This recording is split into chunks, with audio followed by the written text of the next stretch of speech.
Friends, हम लोग economics में नेशनल इनकम टॉपिक पढ़ रहे थे।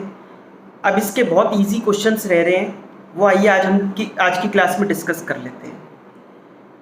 नोट्स का क्वेश्चन नंबर 5 है, what are the precautions to be taken while calculating national income.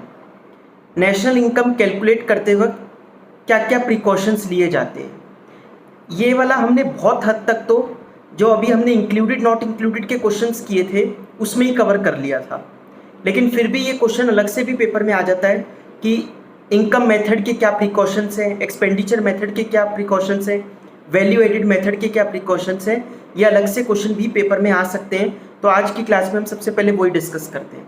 देखिए आप लोग, सबसे पहले what are the precautions to be taken while calculating national income. पहला है precautions of value added method. Value added method के क्या प्रिकॉशंस होते हैं। पहला है intermediate goods are not to be included in national income since such goods are already included in the value of final goods. If they are included again it will lead to double counting.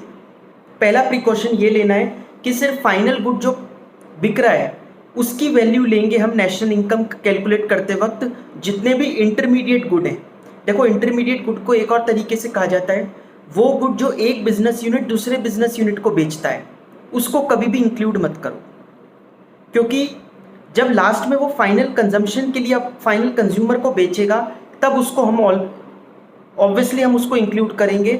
लेकिन अभी अगर हम इसको include कर लें तो ये एक ही चीज़ की डबल काउंटिंग हो जाएगी। मैंने आपको फार्मर से लेकर फाइनल कंज्यूमर तक कैसे सामान पहुंचता है उसका एक एग्जांपल दिया था। तो या तो हर लेवल पर वैल्यू एडिड ले लो या फिर सीधा जो फाइनल कंज्यूमर को जितने का पड़ रहा है वो ले लो, दोनों में बात वही है। लेकिन अगर आप हर लेवल पर जितना जितने का बिक रहा है वो लेते रहोगे तो एक ही चीज़ की डबल काउंटिंग हो जाएगी। समझ में आया।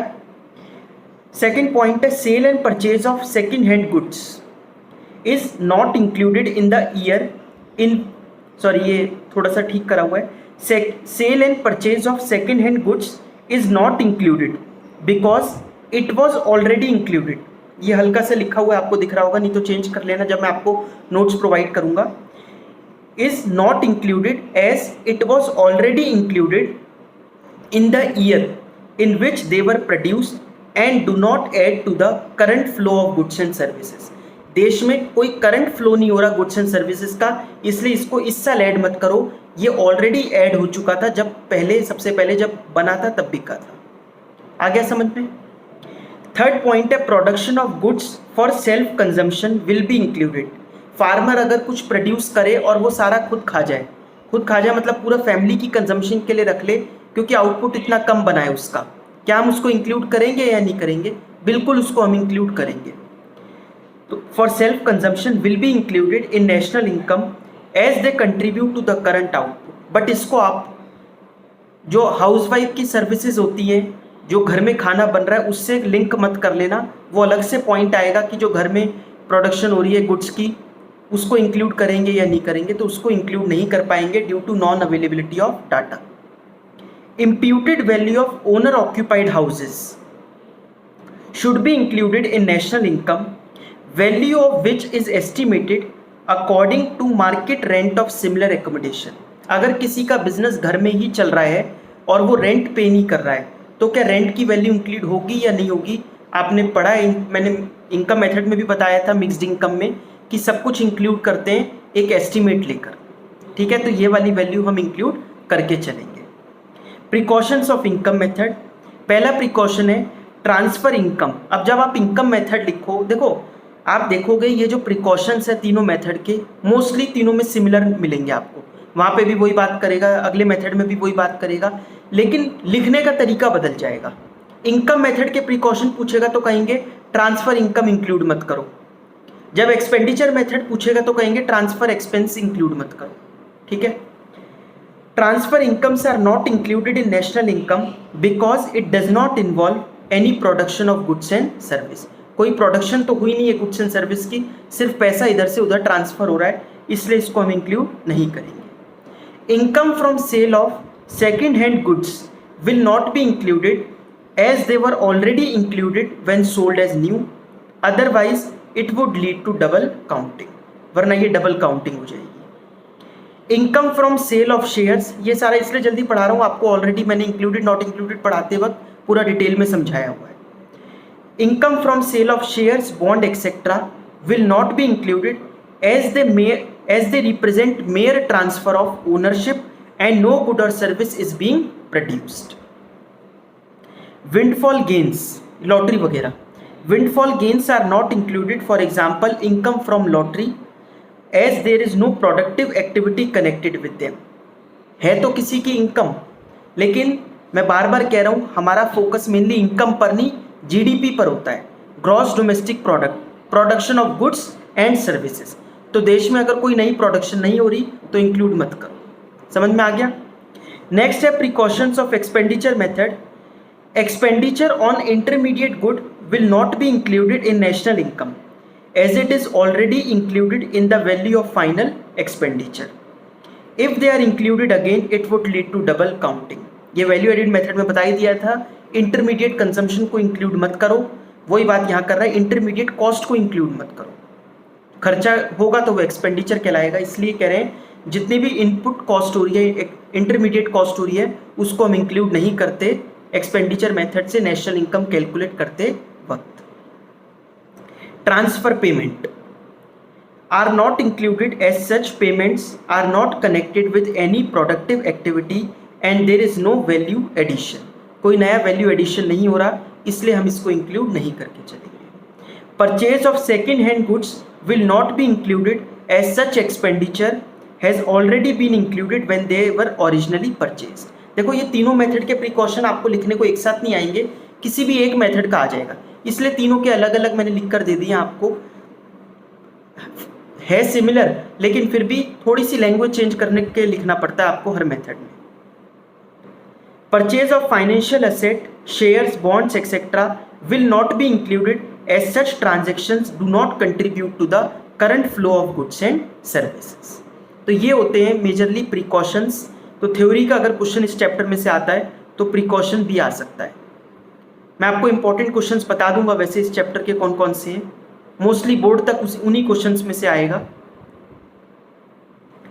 नेक्स्ट क्वेश्चन है question number 4, write steps in measurement of value added income method and expenditure method. अब ये क्वेश्चन तो कह सकते हो आप फ्री के मार्क्स हैं, मतलब जो फॉर्मूला लिखना है इसमें तो, और प्रैक्टिकल में तो फिर भी चलो ठीक है कैलकुलेशन की गलती हो सकती है, इसमें क्या गलती, इसमें तो जो फॉर्मूला याद करके गया है वो फॉर्मूला लिख कर आना है कि वैल्यू एडेड मेथड का क्या फॉर्मूला है, इनकम मेथड का क्या फॉर्मूला है, एक्सपेंडिचर मेथड का क्या है।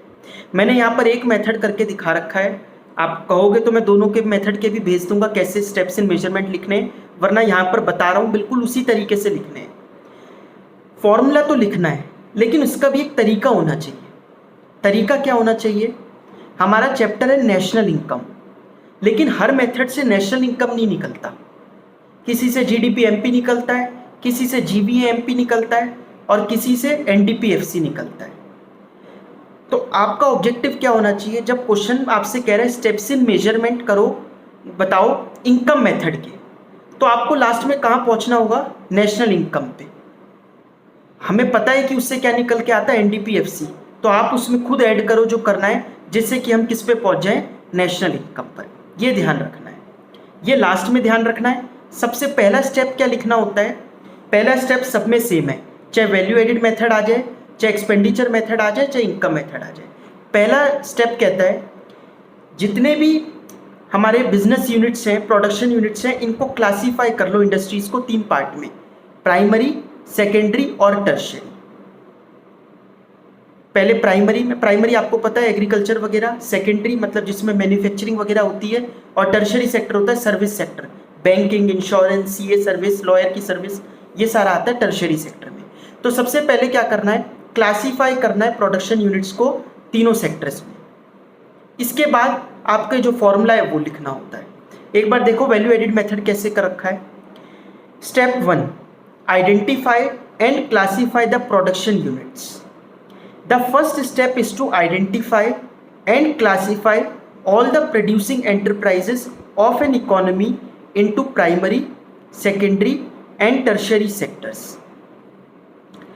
सेकेंड स्टेप है estimate GDP MP. GDP-MP estimate करो। GDP-MP वैल्यू एडेड मेथड से क्या निकलता है? GVA-MP। GVA-MP और GDP-MP में ये फर्क होता है, अगर हम सबका GVA-MP ऐड कर दें, आपको अगर कोई क्वेश्चन भी आता है प्रैक्टिकल कि value added by firm A निकालो, value added by firm B निकालो और GDP-MP निकालो देश की, तो GDP-MP निकालने के लिए आपने जो वैल्यू एडेड निकाली है ना, GVA-MP of A, GVA-MP of B, वो दोनों ऐड कर दो, क्योंकि GVA-MP मतलब GDP-MP होता है। फर्क बस ये होता है, GVA-MP एक इंडिविजुअल का निकलता है, GDP-MP एज अ होल का निकलता है, सबका एक साथ निकलता है। यहाँ पर कह रहे हैं GDP-MP कैलकुलेट करो। GDP-MP क्यों कैलकुलेट कर रहे हैं? देखो, GVA-MP निकलता होगा, लेकिन हमें तो नेशनल इनकम पे पहुंचना है, NNP-FC पे। इस वजह से सबसे पहले क्या किया, GDP-MP निकाला। In the second step, GVA-MP of each sector is calculated and sum total of GVA-MP of all sectors give GDP-MP, that is summation of GVA-MP equal to GDP-MP। GDP-MP आ गया। आप चाहो तो इसमें लिख सकते हो कि we will add sales and change in stock and intermediate consumption will be deducted from it so that we can compute GVA-MP of each sector। Now we will add the GVA-MP of each sector to arrive at GDP-MP। लिख सकते हैं हम ये चीज़ भी, ठीक है। Third step है calculate domestic income. अब देखो, GDP-MP से किस पे जाना है? NNP-FC पे। इसके भी दो स्टेप बना दिए। सबसे पहले NDP-FC पे पहुंच गए।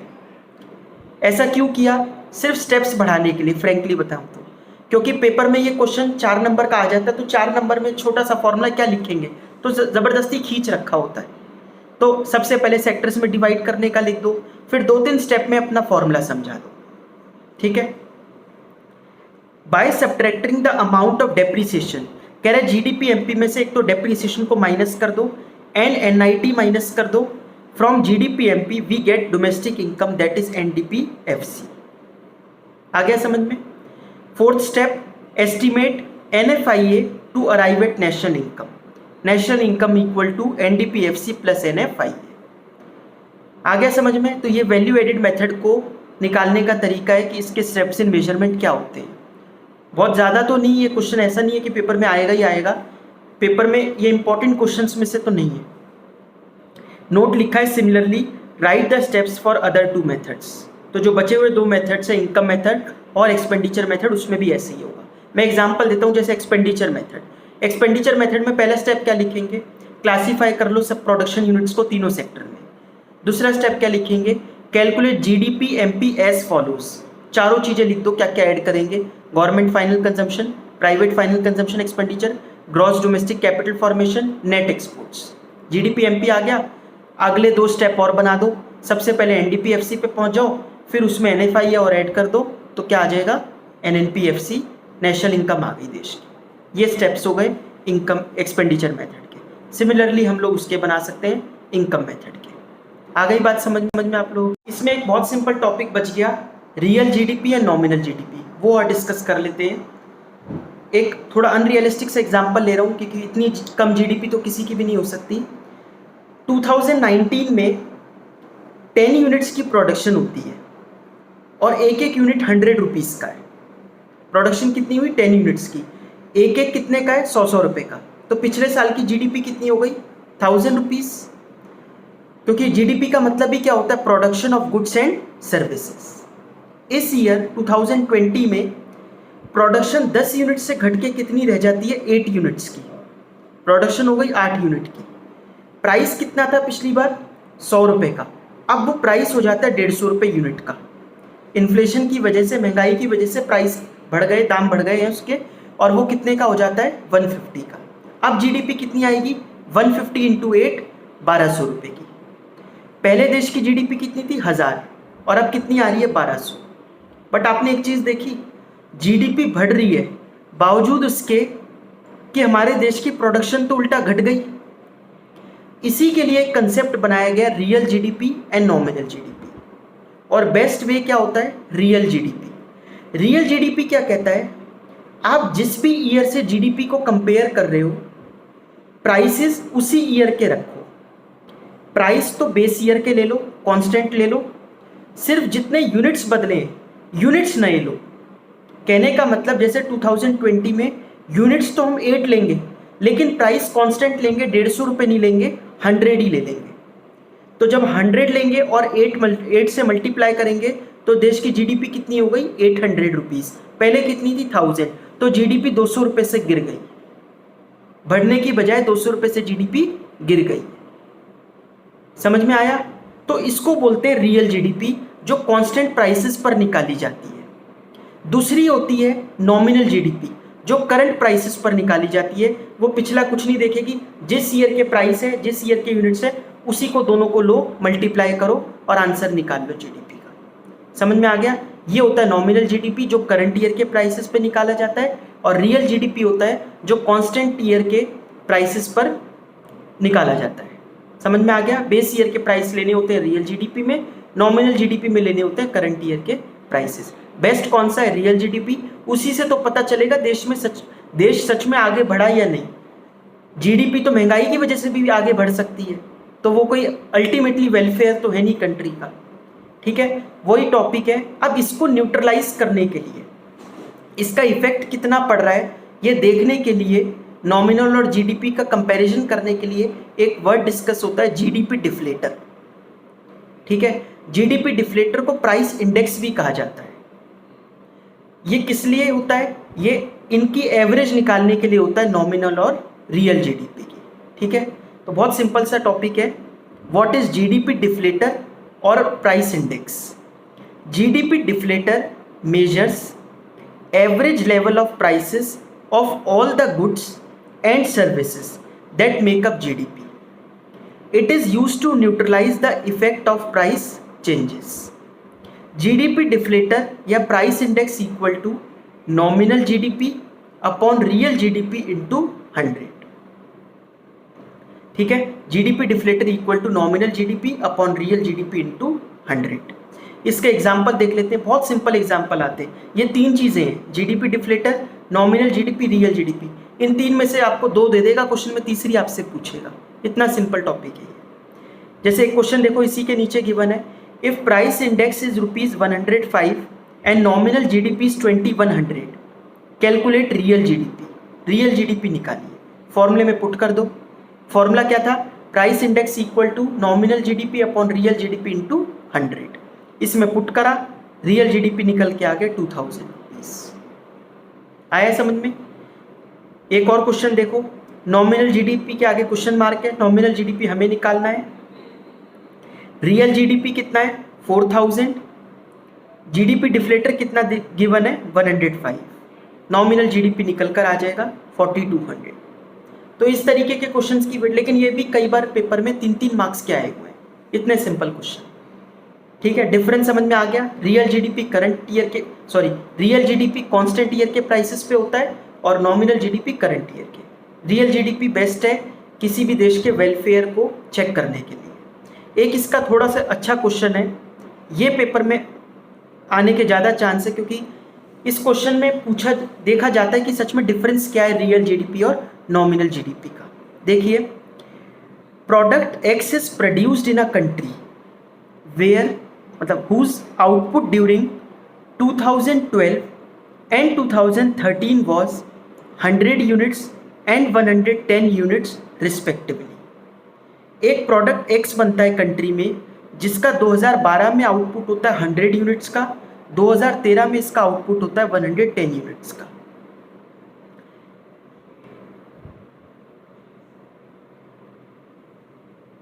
प्राइसेस वर ₹50 एंड ₹55, मतलब ये प्राइसेस की बात कर रहा है। 2012 में प्राइसेस थे इसके 50 रुपये के और 2013 में इसके प्राइस हो जाते हैं ₹55 के। ठीक है, वो एक वर्ड शायद उसमें मिसिंग था। Calculate percentage change in real GDP and nominal GDP. Real GDP के हिसाब से चेंज तो बताना, जैसे मैंने आपको एक एग्जांपल दिया था, 2019 में 1000 रुपये की जीडीपी, 2020 में 1200 रुपये की जीडीपी, तो कितना चेंज आया था? 200 रुपये का। लेकिन यहाँ पे परसेंटेज चेंज पूछ रहा है कि परसेंटेज चेंज बताओ रियल जीडीपी में और नॉमिनल जीडीपी में कितना आया। सबसे पहले तो एक काम करते हैं, इसको लिख लेते हैं जो जो दे रखा है। आप ये देखो, ईयर 2012, 2013। अगले कॉलम में क्वांटिटी, 2012 में कितनी क्वांटिटी बनी 100 यूनिट्स की, 2013 में कितनी क्वांटिटी बनी 110 यूनिट्स की। प्राइस कितना था 2012 में 50 रुपये का, 2013 में हो गया 55 का। ये इन्फॉर्मेशन आपको गिवन है। आपको कहता है परसेंटेज चेंज निकालो रियल जीडीपी में, नॉमिनल जीडीपी में। परसेंटेज चेंज के फॉर्मूले पे बाद में आता हूँ, पहले तो रियल जीडीपी देख लेते हैं और उसमें चेंज कितना आ रहा है वो देख लेते हैं। बेस ईयर के लिए तो जीडीपी कितनी होगी, क्वांटिटी कितनी है 100, बेस ईयर 2012 हो गया, प्राइस कितना है 50 को मल्टीप्लाई कर दो 100 से 5000 आ गई जीडीपी। समझ में आ गया। अब जो नेक्स्ट ईयर की निकालनी है 2013 की, वो थोड़ा ध्यान से, अगर रियल निकालनी है, अगर रियल जीडीपी निकालनी है तो क्वांटिटी तो लेंगे 110 यूनिट्स की, क्वांटिटी कितनी लेंगे 110, लेकिन प्राइस लेंगे वही 50 रुपीज़ का, पुराने वाला ही। 50 इंटू 110 करेंगे तो वो आ जाएगा 5500। वो रियल जीडीपी के लिए होगा जो नीचे सॉल्व कर रखा है। सबसे पहले इसमें जो आपको दिख रहा होगा आंसर में, वो नॉमिनल जीडीपी के लिए आंसर दिख रहा है, ठीक है। और नॉमिनल जीडीपी में क्या रखना है, उसमें ज़्यादा दिमाग नहीं लगाना, करंट ईयर के प्राइस लो, करंट ईयर की प्रोडक्शन लो। 100 इंटू 55 कराए तो 6050 आ रहा है। आ गया समझ में। तो पहले थी 5000 रुपये की जीडीपी, अब कितनी हो गई 6050। चेंज तो समझ में आ गया, कितने का आया 1050 का, 1050 का चेंज आया। हमें परसेंटेज चेंज निकालना है। देखो अगर किसी की सैलरी पिछले साल 10,000 रुपये की थी और इस साल उसकी सैलरी 12,000 रुपये की हो जाती है, तो वो पूछे मेरी सैलरी बताओ कितने परसेंट चेंज हुई, तो हम कहेंगे 20% आपकी सैलरी बढ़ गई। ये 20% हमने निकाला कैसे, चेंज कितना आया। हमेशा चेंज निकालने का एक ही फॉर्मूला है। आप लोगों को मैंने percentage change in quantity demanded निकालना सिखाया था 11th में, change in Q upon Q0 into 100। तो चेंज, परसेंटेज चेंज कभी भी निकालना हो तो चेंज अपॉन ओरिजिनल इंटू 100। जो लोग थर्ड बुक पढ़ रहे हैं उन्होंने कंपैरेटिव कॉमन साइज में भी देखा होगा, चेंज, परसेंटेज चेंज निकालने के लिए change upon base year into 100। वैसे यहाँ पर करेंगे percentage change in nominal GDP निकालने के लिए फॉर्मूला क्या हो गया, change in nominal GDP upon base year nominal GDP into 100, ठीक है। तो चेंज कितने का है 1050 अपॉन बेस ईयर की कितनी जीडीपी थी 5000 इंटू 100 कर दिया, 21% का चेंज आ गया कि देश में 21% की ग्रोथ हुई है एज पर नॉमिनल जीडीपी। अगर रियल जीडीपी पे चलते हैं तो रियल जीडीपी क्या कहेगा कि प्राइस वही रखो पिछले बार वाले 2013 में, तो प्राइस 50 रखे, 50 इंटू 110 करा तो 5500 की प्रोडक्शन हो गई 2013 में। अब percentage change in real GDP निकाल लो, चेंज 500 का अपॉन ओरिजिनल 5000 इंटू 100, तो 10% ग्रोथ हो रही है एज पर रियल जीडीपी। आ रहा है समझ में।